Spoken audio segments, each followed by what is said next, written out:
small to be known. Medicine in the eye is an example of a thing which is not seen because it is too near.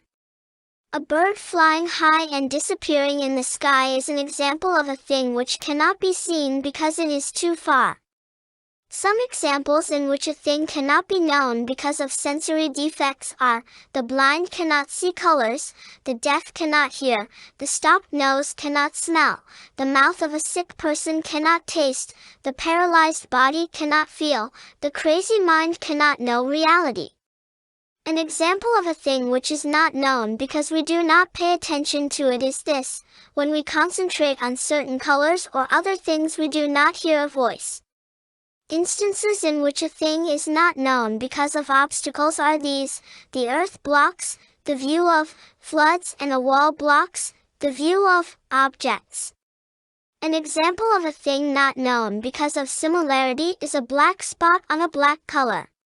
An example of a thing not known because it is overwhelmed by another is that we do not hear a soft voice when bells and drums play. An instance of a thing not known because of its small size is that we do not see dust. Thus, although things exist, they may not be known because of these 8 causal conditions. It is not right for you to say that, just as a jar cannot be found in its cause, so cause cannot contain change. Why? An object may exist and yet is not observable because of the 8 causal conditions. Answer: the fact that changes and effects such as a jar cannot be observed has nothing to do with the 8 causal conditions. Why? Changes and effects which are too near to be seen would be observable if they were not too near, and those which are too far away to be observed would be observable if they were nearer. Although our mental faculties are not good enough to observe them, they would be observable if our faculties were pure and good. Although the mind is too inattentive to observe them, they could be observed if the mind were attentive. Obstacles may keep us from seeing something, but changes and effects can be seen when there are no obstacles. When objects are similar, they may not be perceived, but when dissimilar, they can be perceived.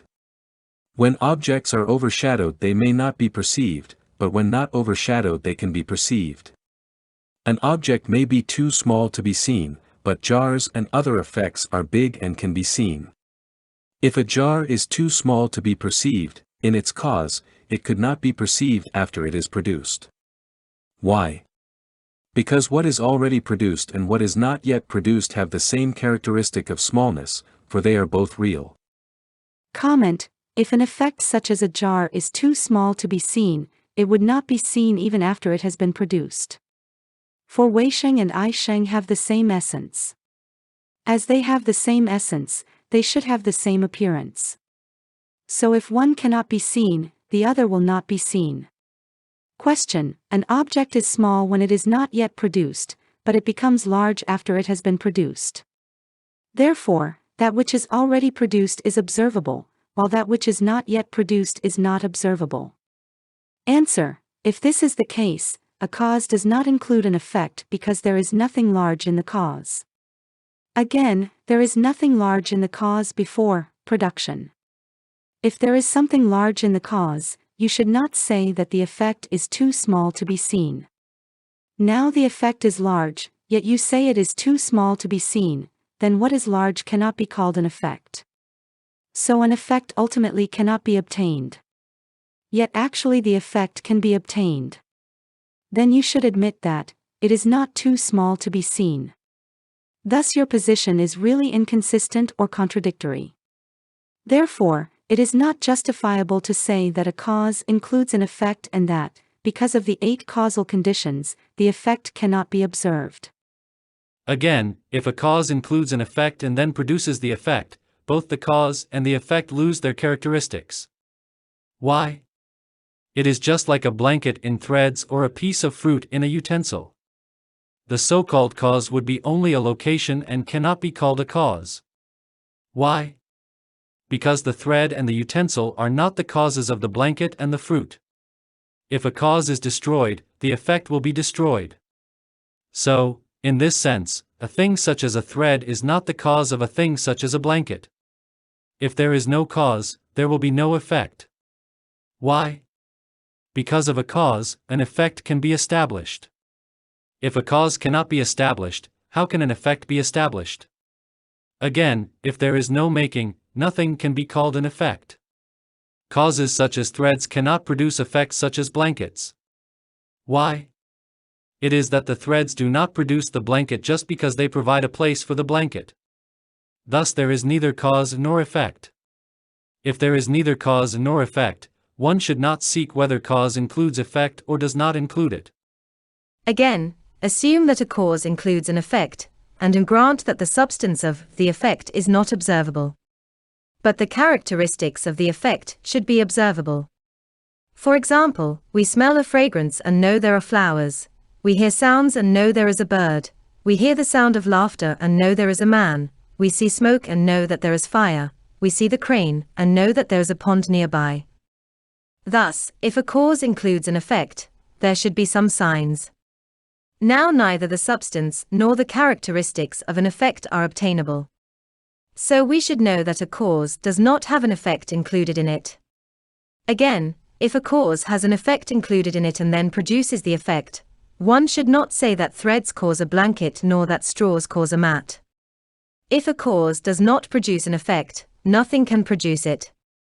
For example, if a blanket is not made by threads, can it be made by straws? If it is not made by threads or straws, shouldn't we say that it is not produced? If it is not produced, we cannot call it an effect. If there is no effect, then there is no cause, as has been pointed out before.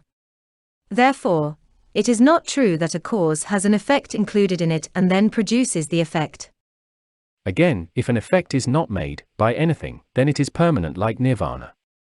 If the effect is permanent, all created things are permanent. Why? Because all created things are effects.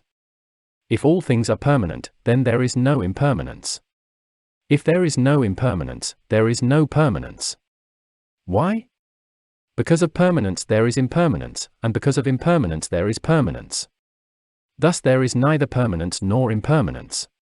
But this is impossible. Therefore one should not say that a cause has an effect included in it and produces the effect. Again, if a cause has an effect included in it and produces the effect, then the effect would cause another effect. For example, a blanket would cause sitting, a cloak would cause hiding, and a cart would cause loading. But in fact these effects are not so caused. Thus one should not say that a cause has an effect included in it and produces the effect. Someone may argue that earth has a certain good smell, but without rain the good smell does not come out. An effect is just like this: given it is already included in a cause, it would not occur without a combination of conditions. But I contend that this is untenable. Why? As you, the opponent, say, since something is called an effect only after it has been made, then things such as a jar would not be effects. Why? Because what has been made has been made. But, by your logic, things such as jar are already real and cannot be those which are made. Thus, if an effect is what has been made, it is not justifiable that a cause has an effect included in it and produces the effect. Again, the illuminating cause can illuminate but cannot produce objects.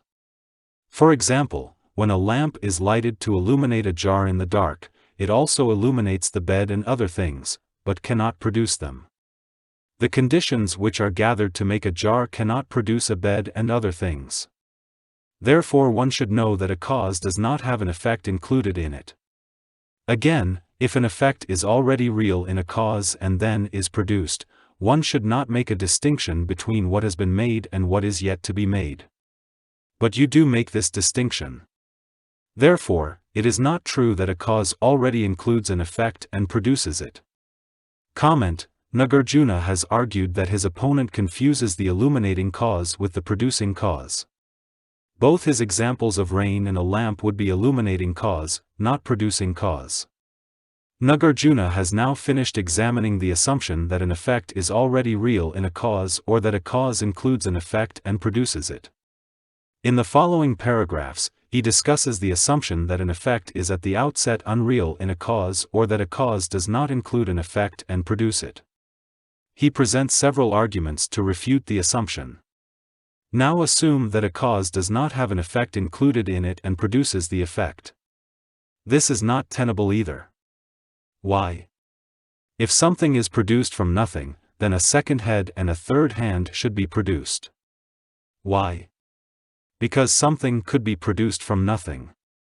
Question: things such as a jar have causal conditions, and hence can be produced. But A.